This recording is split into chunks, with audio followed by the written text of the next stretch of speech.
우리 사도행전을 계속 보고 있는데 사도행전은 전반부는 베드로의 사역이 중점적으로 나타나고 후반부부터는 이제 바울의 사역이 집중적으로 기록되고 있습니다.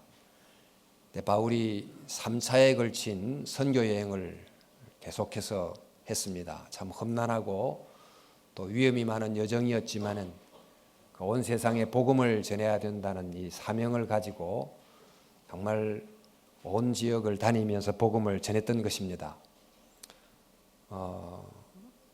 음부의 권세의 영향력 아래 있는 어떤 이 세상 속에 하나님의 복음이 들어가야 되고 또 일반 은총 속까지도 이렇게 음부의 권세의 영향 아래 있기 때문에 천국 문을 열어서 그리스도에게 속한 놀라운 특별한 은혜가 흘러가는 통로가 곳곳마다 필요했기 때문에 복음을 전했고 또 교회를 세우게 된 것입니다.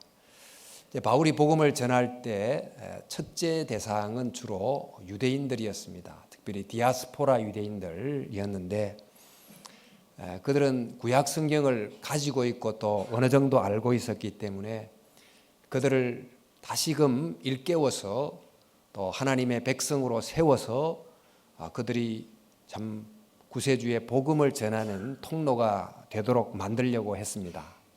그래서 여러 도시마다 이미 세워져 있는 회당들을 찾아다니면서 안식일에 성경을 강론하면서 여러분들이 믿고 있는 구약 성경이 증거하는 메시아가 바로 십자가에 못 박히신 바로 그분입니다. 이렇게 증거를 했습니다.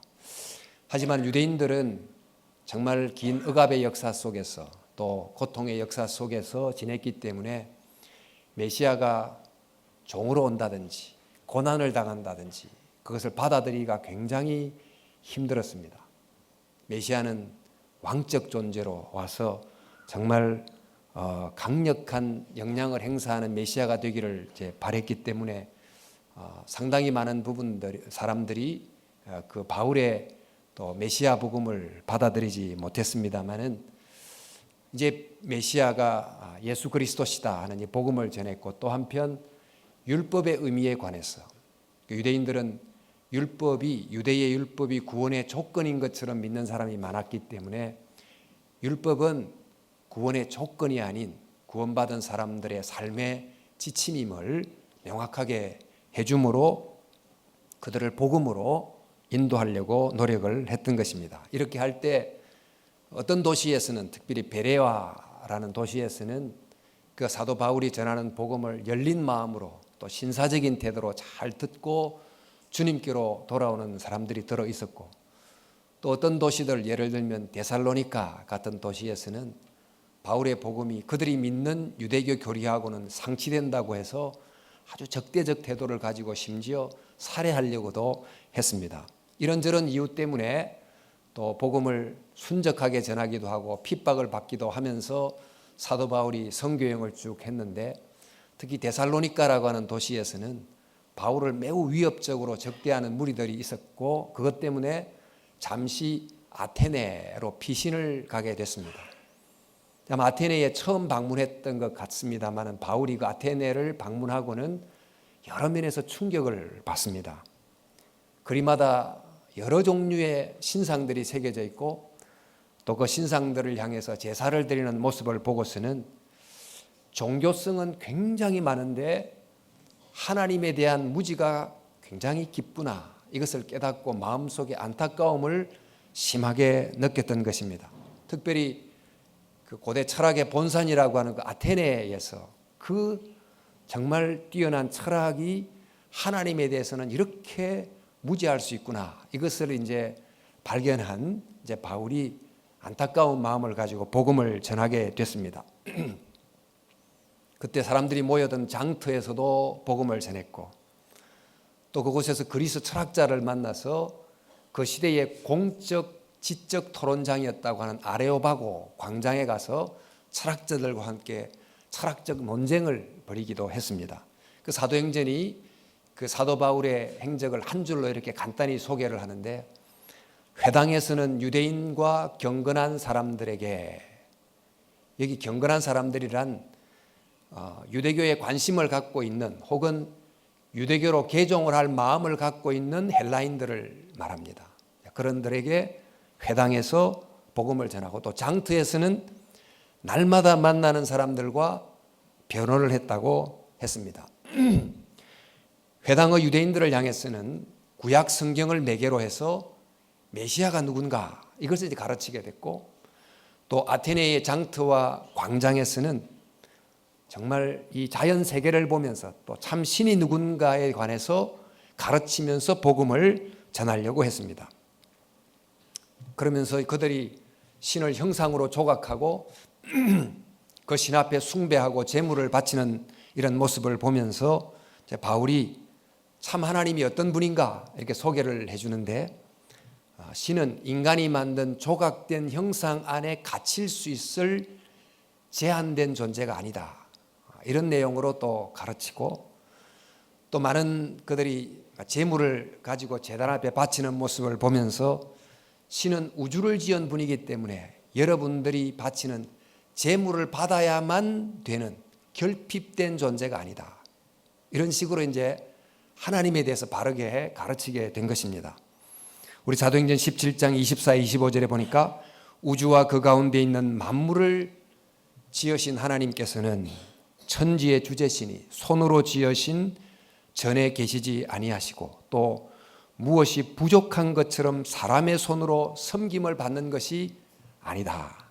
자, 이렇게 가르치면서 신은 사람의 손에 의해서 만들어진 존재가 아니고 모든 우주와 인간을 만든 스스로 있는 신이다. 이렇게 이제 하나님에 대해서 바르게 가르치고 복음을 전하자 그곳에 있는 사람들이 주님을 믿고 돌아오게 되는 역사가 있게 됐습니다. 우리 17장 34절 보니까 몇 사람이 가까이 하여 그를 가까이 하여 믿으니 이렇게 되어 있습니다. 이처럼 이제 바울이 유대의 회당에서 또 이방 지역 특별히 아테네의 장터와 아레오바고 광장에서 이렇게 복음을 전했습니다. 이제 바울 사도가 이렇게 전했던 바로 그 복음은 지금 이 시대에 우리들 가운데서도 여전히 전해져야 하는 것입니다. 바울이 유대인들에게 구약 성경을 매개로 메시아가 누구신가 이것을 가르쳤고, 또 비유대인들에게는 또 창조된 세계와 종교적 열심을 매개로 진정한 신이 누군가 이걸 이제 가르쳤던 것처럼 지금도 우리 시대의 사람들이 갖고 있는 어떤 적절한 관심을 매개로 해서 복음을 전해야 되는 것입니다. 근데 바울이 이제 복음을 전할 때 우리가 사도행전 보면 알지만 먼저 이스라엘 백성에게 복음을 전하려고 했습니다. 구약 성경을 어느 정도 알고 있는 그들을 일깨워서 그들이 이방인에게 복음을 전하는 복의 통로가 되도록 하려고 했던 것이지요. 사실 예수님께서도 이 땅에 오셔서 제일 먼저 이스라엘 백성에게 복음을 전하려고 하셨어요. 우리 마태복음 15장 24절에 보니까 나는 이스라엘의 집의 잃어버린 양 외에는 다른 데로 보냄을 받지 아니하였다, 이렇게 말씀하시면서 먼저 구약 성경을 알고 있는 그들이 복음을 바로 깨닫고 메시아의 복음을 전하는 통로가 되기를 기대하셨다는 것입니다. 그래서 지금 이 시대에도 복음을 전해야 되는데 어떤 방식으로 복음을 전해야 될까? 사실 먼저 교회 안에 참 복음을 알게 하는 복음 전파가 있고, 교회 성도들이 우리가 누군지를 깨닫고 그리스도인의 사명이 뭔지를 깨닫고 우리를 통해서 복음이 흘러가도록 해야 된다는 것입니다.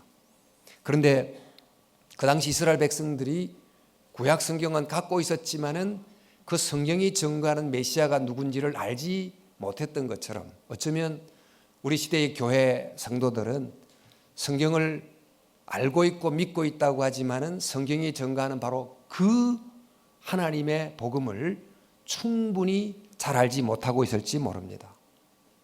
따라서 우리 그리스도인들이 마땅히 가져야 될 그 사명, 그 선교적 사명을 잊고 살아갈 수 있다는 것입니다. 그래서 먼저 믿는 우리들이 하나님의 말씀의 내용이 뭔지, 또 복음의 코어가 뭔지를 잘 깨닫고 또 발견해야 될 줄로 믿습니다. 우리 베레아에 있었던 유대인들이 간절한 마음으로 말씀을 받고 또 성경을 상고했다, 이런 기록들처럼 저희들도 매주 예배를 참석하지만 이게 습관이 아닌 정말 간절한 마음으로 하나님의 말씀을 알고자 하는 그런 심정으로 말씀을 듣고 성경을 상고하고 이렇게 함으로 복음의 깊이 안으로 더 깊이 들어가야 될 것입니다. 사실 저희는 하려고만 하면 말씀을 깨달을 수 있는 도구가 너무너무 많습니다. 인쇄물도 있지요, 방송도 있지요. 얼마나 많은 종류의 도구가 있는지 모릅니다. 저희 교회에서도 큐티도 하시지요. 또 주일 말씀을 듣기도 하고 인쇄물로 읽기도 하고 이렇게 합니다. 그리고 오늘 제가 이제 칼럼에도 썼지만 기독교 윤리 실천 운동에서 좋은 나무 좋은 열매 운동을 시작을 했습니다. 이것은 성경적 안목, 또 복음의 안목으로 우리 시대에 일어나는 정치, 경제, 사회 등등의 많은 현안들을 바라보게 도와주는 좋은 글들을 매주 몇 편씩 여러분의 스마트폰 속으로 전달해 드리는 그런 운동입니다. 이것을 통해서 정말 복음을 큰 총론적으로도 이해하지만은 보다 구체적으로 각 영역에서 어떻게 적용돼야 될지도 이해하는, 이렇게 함으로 복음의 깊이를 더 깊이 알아가는 은혜가 있기를 바랍니다. 이렇게 복음 안으로 들어가는 만큼 멀리 세상 속으로 나갈 수가 있습니다. 어떤 제품도 사용해 보고는 이게 정말 좋다고 체득한 만큼 남에게 자신 있게 소개할 수 있는 것과 같은 원리가 되겠습니다. 이렇게 복음이 회당에 전파되고 장터와 광장에 전파되고 교회에 전파되고 세상에도 전해져야 되는데, 그 당시 이제 바울이 복음을 전했던 그 아테네의 장터와 광장, 이 광장은 사실 사도 바울에게 상당히 충격이었습니다만은, 그러나 우리 시대의 장터, 우리 시대의 광장은 그럼 어떨까? 어쩌면 사도 바울이 섰던 그 당시 아테네의 장터와 광장보다도 훨씬 더 바울이 이 시대를 만났다면 충격을 받지 않았을까 생각이 됩니다. 당시는 무신론자가 없었습니다. 모든 사람들이 다 유신론자예요. 다만 신을 믿기는 하는데 그 신이 어떤 신인가에 대한 이해의 차이는 있지만은 모두가 다 신을 믿었습니다. 하지만 지금은 신을 믿지 않는 사람들이 훨씬 다수가 된 세상을 살고 있습니다. 신을 믿지 않는다고 하지만 사실상 기술이나 인간의 이성이나 돈이나 이것을 신으로 숭배하고 있습니다. 이래서 우리 시대의 광장은, 또 장터는 그 옛날보다도 훨씬 더 복잡하고 어려운 상황이 되어 있습니다. 이런 우리 시대의 현실 속에 정말 어떻게 복음을 전할 수 있는가? 우리 만나서 이야기를 나누는 거실에서, 또 만나서 이야기를 나누는 커피숍에서, 또 이 시대의 지적 광장이라고 할 수 있는 이 대학 강당에서, 또 요즘 새롭게 정말 엄청난 규모로 확대되고 있는 사이버 공간이라고 하는 그 속에서 어떻게 하나님의 복음이 전해질 수 있는가? 여러분, 이 복음을 바로 깨닫는 것도 참 어렵지만 복음을 전한다는 것은 훨씬 더 어렵습니다. 종종 친구들과 어떤 자리에서 종교적 주제로 논쟁이 됐을 때, 또 친척들과 명절에 만나서 또 신앙적 문제로 논쟁이 됐을 때 그들이 던지는 질문 앞에서 당황스러운, 또 뭐라고 설명해야 될지 참 난감한 그런 경험을 자주 하셨을 텐데, 이 바울이 아테네에서 하나님을 설명할 때, 우리 앞서 잠시 봤지만 하나님은 그 만들어진 우상 안에 갇힐 수 있는 분이 아니다, 이렇게 설명함으로 하나님에 대해서 눈을 뜨게 해주고 복음으로 인도했습니다.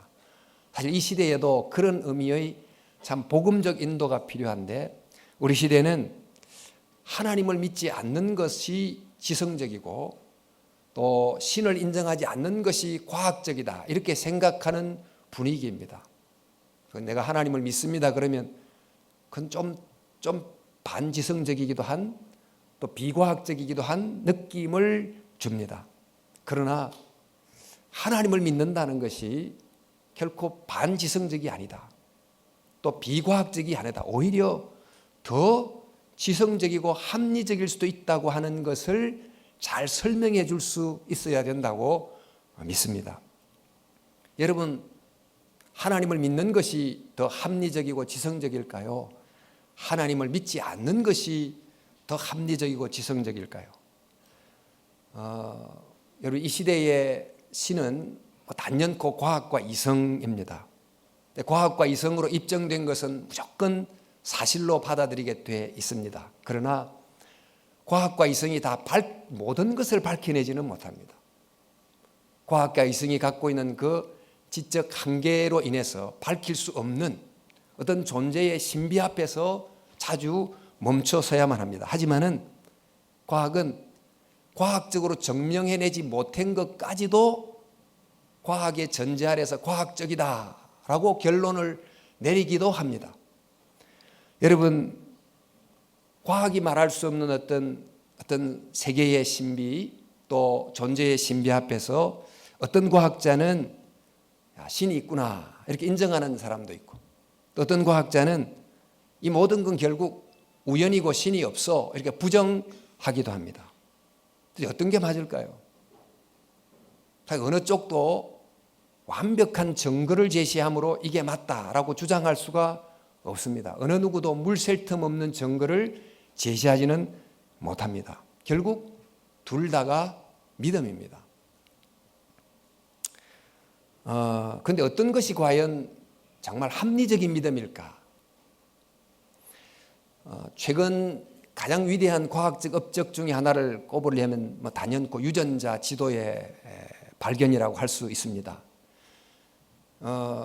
인간을 정말 깊이 들여다보니까 유전자가 그 속에 있다.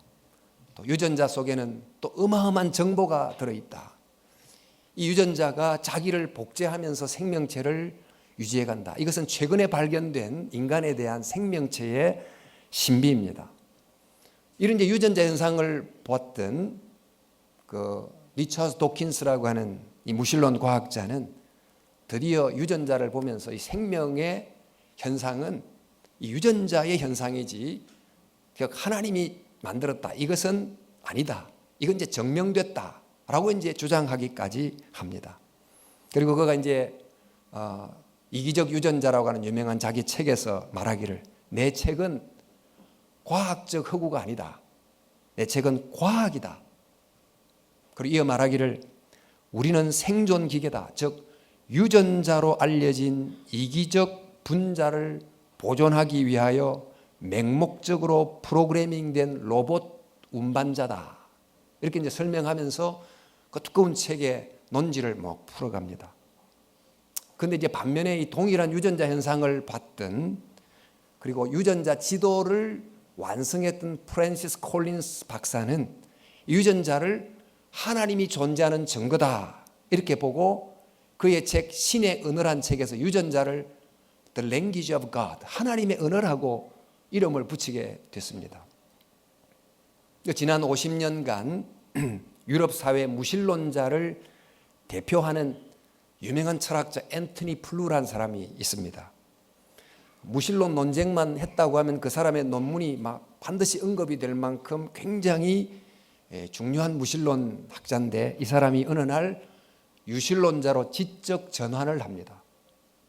그리고 이 사건이 하도 유명해서 2004년 12월 달 AP통신에 이렇게 기사로 보도가 됐습니다. 유명한 무신론자 신을 믿다. 세계적인 무신론자가 과학적 증거를 참작해 신을 믿게 되었다. 이런 제하의 기사가 보도가 된 것입니다. 이 내용이 결국 그동안 여러 가지를 살펴본 결과 신이 없다고 생각하는 쪽보다 신이 있다고 생각하는 쪽이 훨씬 더 합리적이고 타당하다는 결론에 이르게 됐다. 이런 발표를 그가 한 것입니다. 그리고는 그가 책을 쓰기를 존재하는 신, There is a God라는 책을 출판을 하게 됐어요. 여러분, 똑같은 현상을 두고 두 주장이 충돌합니다. 똑같은 현상을 두고 두 부류의 과학자가 나타나는 것입니다. 왜 그럴까요? 세계를 보는 관점이 다르고 존재의 근원을 보는 출발점이 다르기 때문인데, 세상의 모든 것을 하나님을 인정하지 않으면 결국 우연이 생겼다고 말할 수밖에 없는데, 그런데 이런 우연을 기초로 한 무신론을 더 과학적이라고 여기는 분위기입니다. 그러나 그게 정말 더 과학적일까요? 또 하나님을 인정하는 유신론은 하나님을 믿기 때문에 그것은 덜 과학적인 것일까요? 앞서 말씀드렸듯이 유신론과 무신론은 사실 둘 다 믿음의 체계입니다. 어떤 것이 정말 합리적인가를 검토해야 되는데, 그것을 정말 살필 수 있게 하는 핵심적인 질문이 주로 세 가지입니다. 세 가지를 가지고 이렇게 논쟁이 일어나는데, 그 세 가지 중에 하나가 바로 뭐냐면, 왜 무엇이 없지 않고 있느냐, 왜 존재하느냐 하는 질문입니다. 사실 과학은 이미 존재하는 것에서부터 출발하다 보니까 왜 존재하는가에 대한 질문에 대해서는 답을 줄 수 없습니다. 아마 영원히 줄 수 없을 것입니다.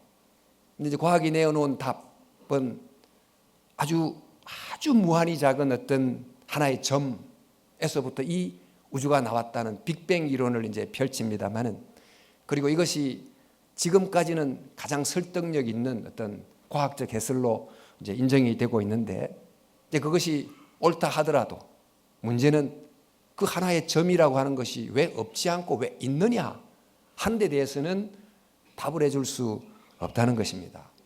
그 유명한 이제 무신론 리차드 도킨스도 말하기를, 과학은 우주의 기원을 설명하지 못한다, 이렇게 말하기도 했습니다. 노벨 의학상 수상자인 피트 매더워라는 분은 아무리 과학이 발달해도 과학이 설명할 수 없는 것이 있는데, 그것은 바로 만물이 어떻게 시작됐는가, 무엇 때문에 우리는 여기 존재하는가, 또 인생의 목적은 뭔가, 이런 질문에 대해서는 과학은 절대로 답해 줄 수 없다는 것입니다. 앞서 언급했던 그 프랜시스 콜린스라는 유신론 과학자는 게놈 지도를 판독하신 분이 말하기를, 나는 자연이 어떻게 저절로 창조될 수 있었는지 상상할 수 없다. 그리고 우주에 어떤 시작이 있었다는 사실 자체는 누군가 그것을 시작할 수 있었음을 암시한다. 그리고 그 누군가는 틀림없이 자연의 밖에 있는 존재였으리라고 생각한다. 그러니까 세상에 존재하는 것들이 모두 무엇에 의해서 또 무엇에 의존해서 존재하고 있다면, 이 모든 것을 존재케 한 어떤 분은 스스로 존재하는 분일 거다, 이런 이야기가 되겠습니다. 그런데 이 존재의 원인에 대해서 사실 무신론자는 답을 줄 수 없습니다만은, 그 유신론자는 그걸 두고 신이다, 이렇게 말을 하지요. 근데 이 존재의 근원이 된 그 신이 성경이 말하는 바로 그 신인지는 우리가 보장할 수는 없습니다만은, 그러나 신이 존재한다는 중요한 단서는 주고 있다는 것입니다. 성경은 말합니다. 하나님이 누구냐? 하나님은 스스로 있는 자다, 이렇게 설명을 하고 있습니다. 무신론과 유신론이 어떤 게 더 사실 합리적 믿음이냐를 가늠하는 두 번째 질문이 뭐냐 하면, 왜 존재하는 것 속에 정교한 질서와 불변의 법칙이 있느냐 하는 것입니다.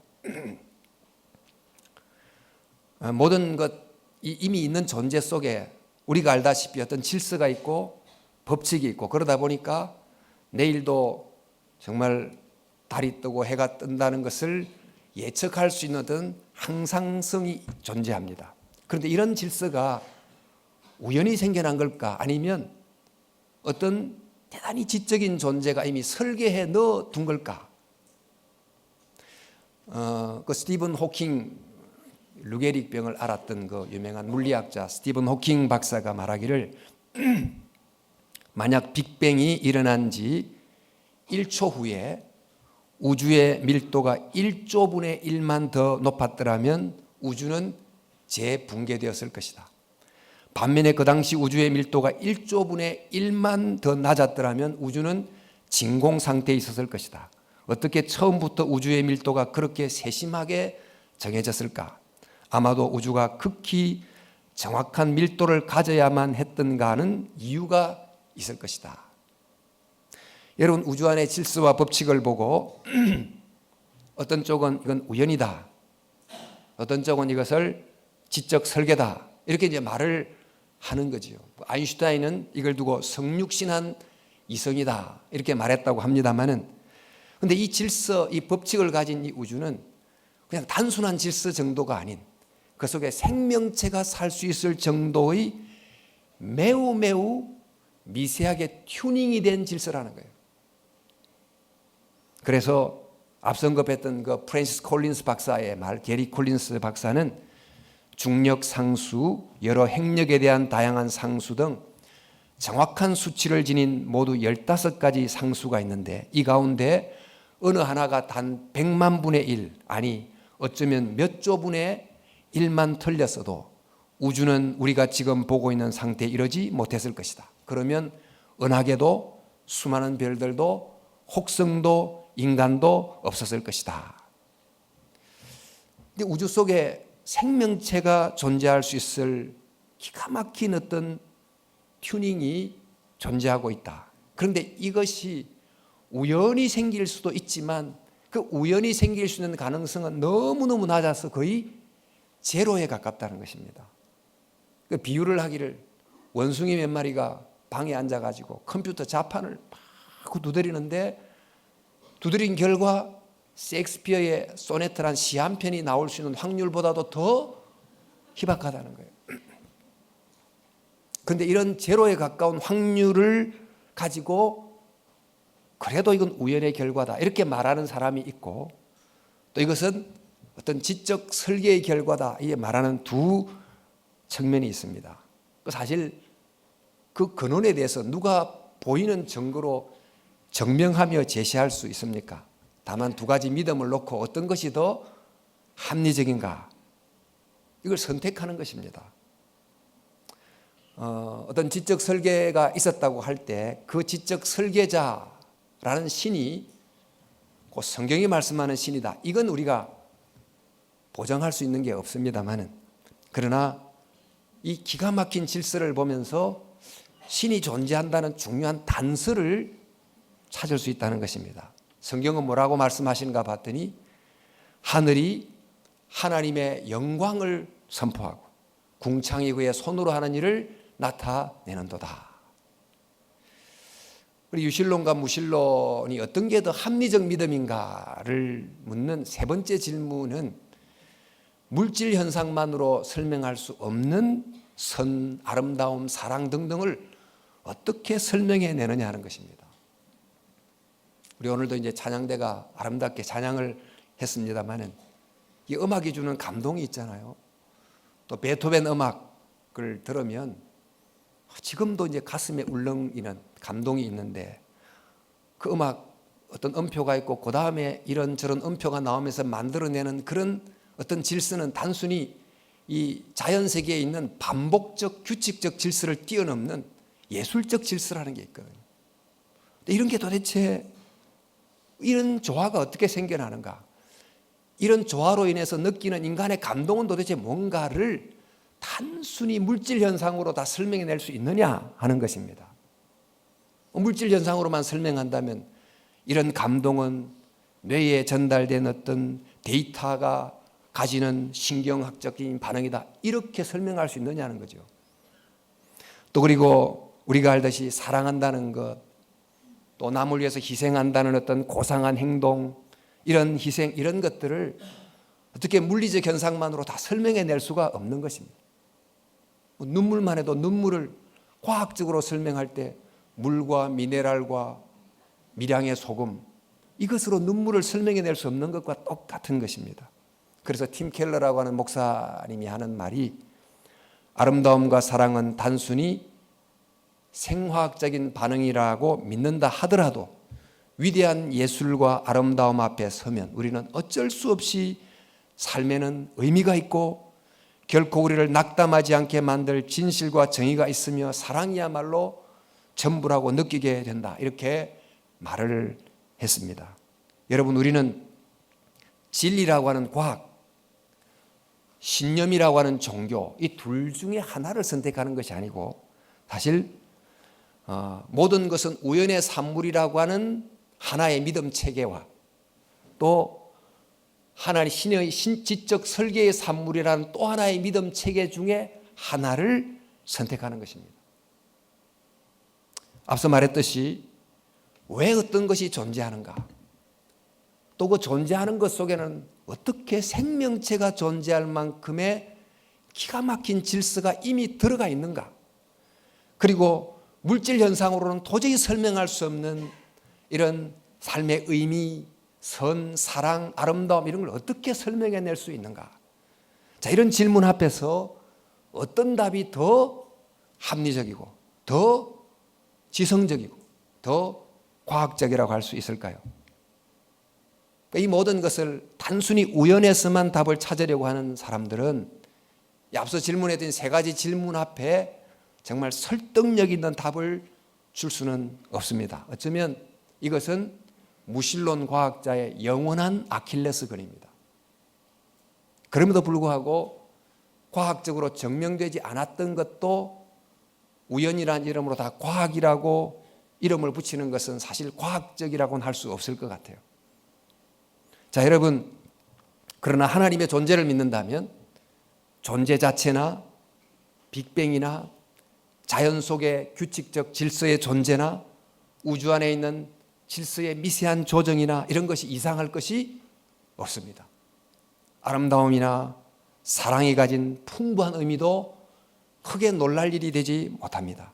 그러니까 하나님을 믿으면, 하나님을 전제해 놓으면 이게 매우 쉽게 설명이 되는 것입니다. 따라서 우리가 우연을 믿는 것보다 어쩌면 하나님의 존재를 믿는 것이 믿기가 더 쉬울 수가 있다는 것입니다. 그럼에도 불구하고 세상에서는 신이 없다고 생각하는 것은 매우 과학적이고 이성적이고, 신이 있다고 믿는 것은 그저 종교에 속한 하나의 신념체계라고 생각한다는 것입니다. 여러분, 우리는 복음을 전해야 됩니다. 먼저 교회 안에 있는 우리 교인들에게 이 성경 속에 풍부하게 담겨있는 이 예수 그리스도 십자가의 복음이 뭔지를 바르게 깨닫고 구원의 복음의 풍성함 안으로 들어가야 됩니다. 그런가 하면 우리는 또 교회 밖에 세상에도 복음을 전해야 됩니다. 모든 것이 우연의 결과다, 또 그것만이 과학적이다, 이렇게 가르치고 있는 사실 학교를 향해서도 우연에 기초한 설명이 하나의 설명일 수는 있지만 그것도 믿음 체계다고 하는 것을 말할 수 있어야 된다는 것입니다. 여러분, 진화를 포함한 과학도 하나님을 믿는 믿음 안에서 설명될 수 있다고 하는 것을 이야기하고, 하나님을 믿는 게 결코 비과학적이거나 비합리적, 비지성적이 아니다 하는 것을 설득시켜 줄 수 있어야 된다는 것입니다. 여러분, 이 시대의 장터, 이 시대의 광장, 이게 복음을 전해야 되는데 이 시대의 지적 광장이 굉장히 넓어졌습니다. 이제 단순히 대학 캠퍼스가 아닌 인터넷 사이버 공간이란 어마어마한 광장으로 확장되었고 계속해서 확장되고 있습니다. 이런 모든 곳에 정말 하나님의 살아있는 생명의 복음을 잘 전하는 역사가 일어나야 될 줄로 믿습니다.